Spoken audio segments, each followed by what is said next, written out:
Press the bell icon of the ePathshala channel and never miss another update. तो दोस्तों migration का ये second part है और इससे ये सेकंड चैप्टर है हमारा इंडियन पीपल एंड इकोनॉमिक का क्लास 12th का। ये सेकंड पार्ट है। इससे पहले हमने वीडियो का पहला पार्ट अपलोड किया हुआ है। अगर आपने उसे वॉच नहीं करा है तो देन प्लीज़ आप उसे पहले वॉच करिए, देन आप सेकंड पार्ट समझ पाएंगे, ठीक है। अदरवाइज आप सेकंड पार्ट समझ नहीं पाएंगे क्योंकि जो पहला पार्ट इस वीडियो का था वो बहुत ही ज़्यादा इम्पोर्टेंट था, तो उसे आप जाके ज़रूर वॉच करिएगा।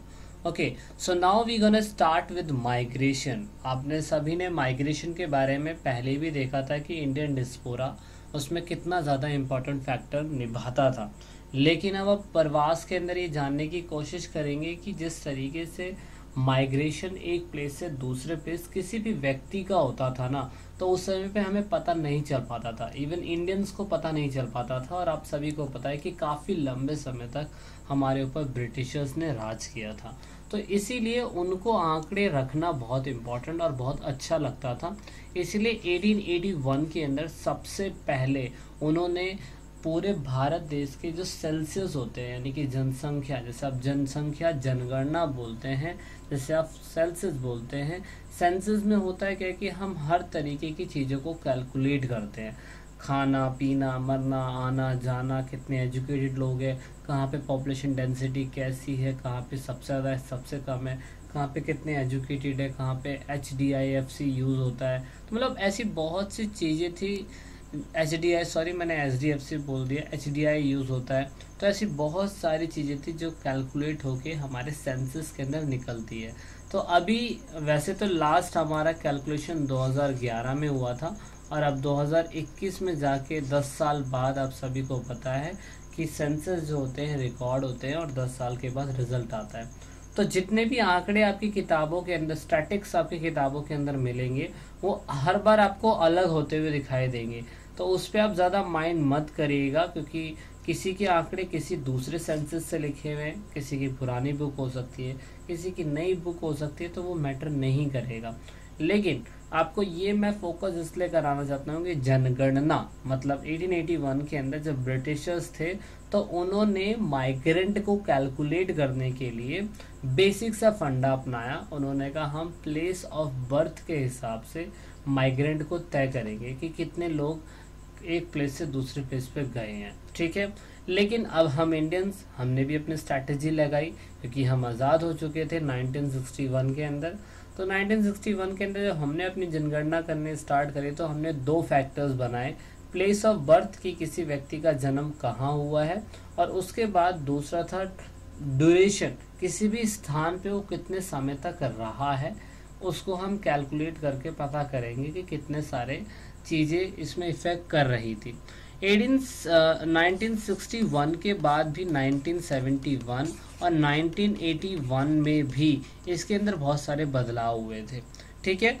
और बहुत सारे बदलाव हुए थे, 1991 में बदलाव हुए थे, है ना। ऐसे बदलाव होते रहेंगे क्योंकि हर 10 साल कुछ ना कुछ बदलाव होना ज़रूरी है।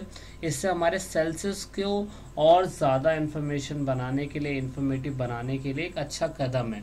लेकिन हम 1961 के अंदर, क्योंकि भारत का पहला कदम था, उसके ऊपर ही फोकस करेंगे और जो बदलाव 10 साल के बाद होते रहे उस पर फोकस किया जाएगा। क्योंकि भाई हमारे भारतीय लोगों का सवाल है, कितने लोग माइग्रेंट होकर दूसरे प्लेसेस पे गए हैं हमें जानना ज़रूरी है, और ख़ुद हमारी कंट्री के अंदर कितने लोग आए हैं वो हमें जानना ज़रूरी है। ओके, सो सबसे पहले जनगणना के लिए इंडिया ने दो चीज़ों को बहुत ज़्यादा स्ट्रॉन्ग फैक्टर माना, जिसे आप प्लेस ऑफ बर्थ बोलते हैं क्योंकि अंग्रेजों के टाइम से चलता आ रहा था। अगर किसी व्यक्ति का बर्थ प्लेस यानी कि जन्म स्थान उसके गणना यानी कि उसकी काउंटी के स्थान से अलग है तो वो लाइफ टाइम माइग्रेंट कहलाएगा, ठीक है। इसे प्लेस ऑफ बर्थ बोला जाता है। प्लेस ऑफ रेसिडेंस यानी कि निवास की जगह, इसमें क्या होता है किसी व्यक्ति का लास्ट रेसिडेंट उसके अभी के रेसिडेंट, उसके गणना के रेसिडेंट से अलग है तो वो व्यक्ति क्या कहते हैं अंतिम निवास के स्थान पे कहलाएगा। मान लीजिए कि आप यूपी के अंदर रहते थे और आपकी शादी हो गई, यानी कि आप फीमेल है, आपकी शादी हो गई और शादी होने के बाद आप दिल्ली आ गए, है ना, तो आप लास्ट माइग्रेंट तो यूपी से कहलाएंगे ना। तो इस हिसाब से इसको कैलकुलेट करने की एक स्ट्रैटेजी बनाई गई और जिससे हमने कैलकुलेट करते करते करते हमने काफ़ी हद तक डेटा इकट्ठा करना चालू कर दिया। अब आपको क्या लगता है कि जो माइग्रेशन होती है उसके बहुत सारे फैक्टर्स हो सकते हैं, क्योंकि माइग्रेशन सिर्फ और सिर्फ हमारी कंट्री के अंदर ही नहीं बल्कि कंट्री के बाहर भी माइग्रेशन होती है। जिससे आप कहीं ना कहीं इंटरनेशनल, ठीक है, इंटरनेशनल माइग्रेंट बोलते हैं, जिससे आप आंतरिक सर ये इंटरनल लिखा हुआ है, इंटरनल माइग्रेशन बोलते हैं जिसे आप आंतरिक प्रवास बोलते हैं, और दूसरा इंटरनेशनल माइग्रेशन जिससे आप अंतरराष्ट्रीय प्रवास बोलते हैं। मतलब इंटरनल आप समझ ही गए होंगे, इतने तो आप पढ़े लिखे हैं, 12th क्लास में हैं। इंटरनल मतलब भारत के अंदर ही सिर्फ और सिर्फ माइग्रेंट करना, और इंटरनेशनल हो गया कि भारत से बाहर माइग्रेंट करना, है ना। तो ये तो नॉर्मल सा है। तो आप ये नोटिस करें कि इंटरनल माइग्रेंट के अंदर ना ज्यादातर 4 प्रकार के ही माइग्रेंट होते हैं बस, जैसे कि rural to urban, rural to rural, urban to rural और अर्बन टू अर्बन। तो ये ज्यादा सोचने की जरूरत नहीं है, ठीक है। रूरल मतलब होता है गांव वाले इलाके जिसे आप ग्रामीण बोलते हैं, और अर्बन मतलब होता है शहरी इलाके जिसे आप सिटीज वाले इलाके बोलते हैं, ठीक है। तो गांव से शहर या गांव से गांव, शहर से गांव और शहर से शहर, ठीक है। इसे इस तरीके से भी आप जान सकते हैं। मतलब अगर कोई भी व्यक्ति इंटरनल माइग्रेंट कर रहा है ना, सिर्फ और सिर्फ भारत में माइग्रेंट कर रहा है, तो वो सिर्फ इन 4 प्लेसेस के हिसाब से ही माइग्रेंट करेगा। लेकिन मेरा एक क्वेश्चन आपसे ये है दोस्तों, पीके क्वेश्चन जो है वो क्वेश्चन ये हमारा कि भाई पीके जो था वो तो एक गोला से यानी कि एक ग्लोब से दूसरे ग्लोब पे आया था, तो इस व्यक्ति को कहा क्या जाएगा, इमिग्रेंट, एमिग्रेंट, या मतलब इसे कैलकुलेट कैसे किया जाएगा। ये थोड़ा सा इंटरेस्टिंग है, अपने टीचर से ज़रूर पूछिएगा कि भाई अगर हमने इंटरनेशनल माइग्रेंट सुना है, इंटरनल माइग्रेंट सुना है, लेकिन एक गोले से दूसरे गोले पर ट्रांसफर हो कोई व्यक्ति आ जाए तो उसको किस तरीके से लिया जाएगा, ठीक है। तो पीके फिल्म में थोड़ी सी आपको इन्फॉर्मेशन वाली चीज़ें मिलेंगी, इसलिए मैंने थोड़ा सा बताने की कोशिश करी है।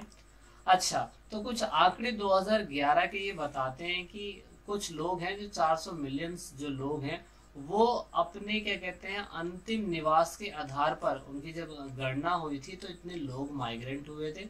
और 2011 के बाद उससे पिछले 10 साल का जो माइग्रेंट था, यानी कि 2011 का ही माइग्रेंट होगा, तो इसमें 141.9 मिलियन पीपल जो थे अपने निवास स्थान से बदल गए थे, ठीक है। तो ये थोड़ा सा कॉम्प्लिकेटेड है, आपको डेटा याद रखने की जरूरत नहीं है, सिर्फ आप सरकार या आपकी टेक्स्ट बुक आपको बता रही है कि कितने % लोग कहाँ कहाँ से माइग्रेंट हुए थे। और मेरा क्वेश्चन जरूर आप बताइएगा कि पीके किस तरीके का माइग्रेंट कहलाएगा, ठीक है। ओके, तो आप सभी को एक चीज और जानने की जरूरत है, वो जानने की जरूरत क्या है कि इंट्रा स्टेट माइग्रेंट और इंटर स्टेट माइग्रेंट क्या होता है। इंट्रा स्टेट माइग्रेंट ये पहले भी आप समझ ही चुके हैं, सिर्फ और सिर्फ स्टेट के अंदर माइग्रेंट करना, सिर्फ एक ही स्टेट से, जैसे कि मान लीजिए कि यूपी बहुत बड़ा है ना, तो यूपी के अंदर ही अंदर कहीं ना कहीं माइग्रेंट करते रहना, अपने नानी के घर, चाची के घर, ऐसा माइग्रेंट होते रहना। इंटर स्टेट मतलब होता है एक स्टेट से दूसरे स्टेट में माइग्रेंट कर देना, जैसे यूपी से मुंबई चले जाना, मुंबई से कोलकाता चले जाना, तो ये नॉर्मल सा है। अच्छा, तो मेरा सिर्फ और सिर्फ आपको कहने का और बताने का मतलब सिर्फ यही है कि डिस्टेंस कौन सबसे ज्यादा कहाँ कहाँ पे कवर करता है, ठीक है। तो डिस्टेंस रूरल माइग्रेंट में सबसे ज्यादा वुमेन्स का देखा गया, महिलाओं का। तो इंट्रा स्टेट के अंदर आप देखेंगे ज्यादातर वुमेन्स के बारे में। तो रूरल टू रूरल आप देखेंगे कि वुमेन सबसे ज्यादा माइग्रेट होती है। क्यों? क्योंकि शादी उनका एक सबसे इम्पोर्टेंट फैक्टर माना जाता है। आप देखेंगे किसी महिला की गांव में शादी हुई है तो गांव से गांव में बसने के चांसेस उसके ज्यादा हो जाते हैं, है ना। गांव से शहर जो महिलाएं जाएंगी तो उसकी परसेंटेज आप देख सकते हैं, और शहर से गांव जो महिलाएं आएंगी उसका परसेंटेज आप देख सकते हैं, और शहर से शहर में जो आएंगी उसका परसेंटेज आप देख सकते हैं। ये सिर्फ एक ही स्टेट की बात कर रहा हूँ मैं, यूपी की, क्योंकि यूपी के अंदर गांव भी है, शहर भी है, शहर भी है, गांव भी है ना। तो ये तो हो गया हमारे वुमेन्स के बारे में, लेकिन महिलाओं के बारे में अगर ना हटा के मेंस के बारे में देखें तो मेंस का माइग्रेशन सिर्फ और सिर्फ हमें यहाँ देखने को ज़्यादा मिलेगा। इंटर स्टेट में जॉब्स की तलाश में ज़्यादातर जो मेंस होते हैं वो रूरल से अर्बन ट्रांसफ़र हो जाते हैं, यानी कि शहर से गांव से शहर ट्रांसफ़र हो जाते हैं, और उनका परसेंटेज आप देख ही सकते हैं, है ना। तो यहाँ पे इसलिए माइग्रेंट हो रही है क्योंकि उनको अच्छी जॉब मिलेगी वगैरह वगैरह चीज़ें, आप समझ सकते हैं ये चीज़ें होती है। तो आप दोनों चीज समझ गए होंगे, वुमेन्स का माइग्रेंट होना और मेंस का माइग्रेंट होना। अच्छा, यही माइग्रेशन सिर्फ और सिर्फ हमारे कंट्री में भी इफेक्ट नहीं करता, इवन हमारी कंट्री के बाहर से भी लोग हमारी कंट्री के अंदर आते हैं। मतलब 5 मिलियन लोग, लगभग 50 लाख लोग, ऐसा कहा जा सकता है कि दूसरे देश से आके हमारे देश में बस गए और अब हम उन्हें कुछ नहीं कर सकते, क्योंकि भाई हमारे लोग भी गए हैं।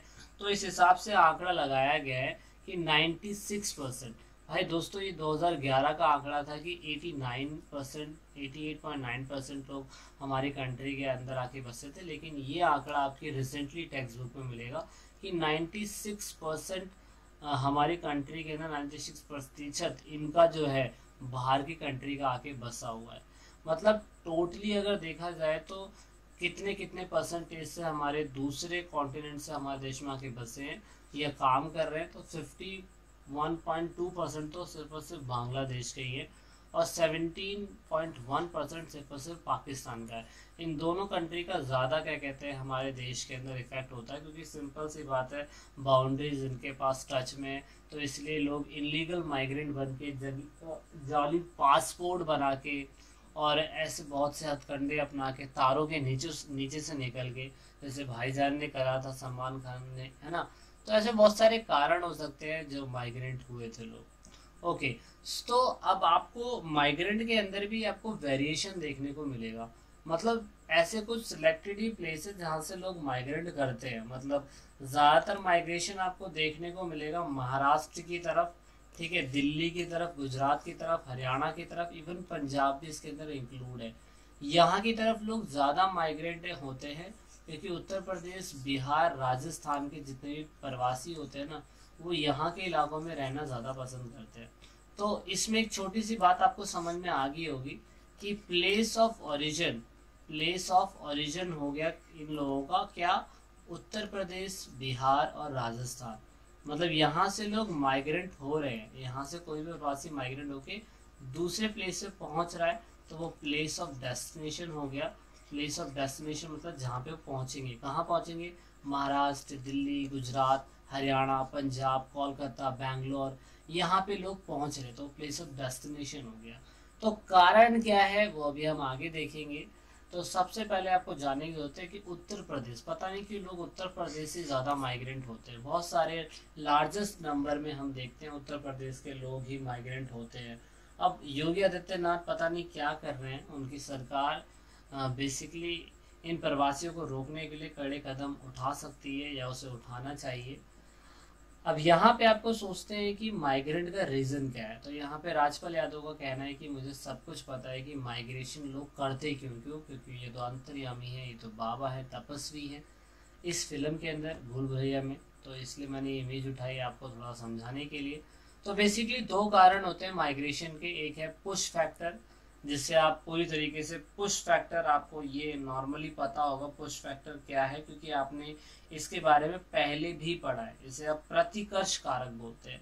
मतलब कोई भी बंदा अगर प्लेस ऑफ ओरिजिन से निकल के दूसरे प्लेस पे जा रहा है तो उसके कारण क्या होंगे, उसे हम पुश फैक्टर बोलते हैं। पुश फैक्टर मतलब वहां से निकालना। मतलब अगर आप यूपी के अंदर रह रहे हैं और आप यूपी से माइग्रेंट होके दिल्ली, महाराष्ट्र, मुंबई, कोलकाता, पंजाब, हरियाणा जा रहे हैं, तो आपका पुश फैक्टर कारण होगा। पुश फैक्टर का मतलब या तो वहाँ पॉलिटिकल एक्टिविटी ठीक नहीं है, या वहाँ पर क्या कहते हैं, बोल सकता हूँ नेचुरल डिजास्टर जैसी चीज़ें, सूखा पड़ना, साइक्लोन, अर्थक्वेक, है ना, सुनामी, ऐसी चीज़ें आ रही है, या आपको अच्छी जॉब वहाँ नहीं मिल पा रही है ना। तो दूसरा फैक्टर होता है पुश फैक्टर। पुश फैक्टर मतलब होता है अपकर्ष कारक। अपकर्ष कारक का मतलब होता है कि प्लेस ऑफ डेस्टिनेशन पे अगर आप पहुंच रहे तो आप क्यों पहुंच रहे।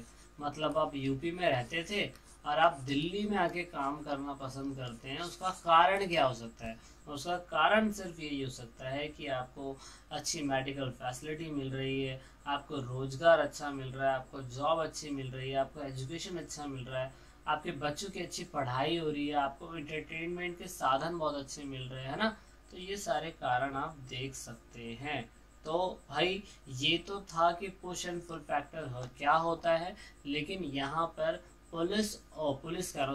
पुरुषों के लिए और महिलाओं के लिए माइग्रेशन बिल्कुल अलग अलग कारण बन सकता है।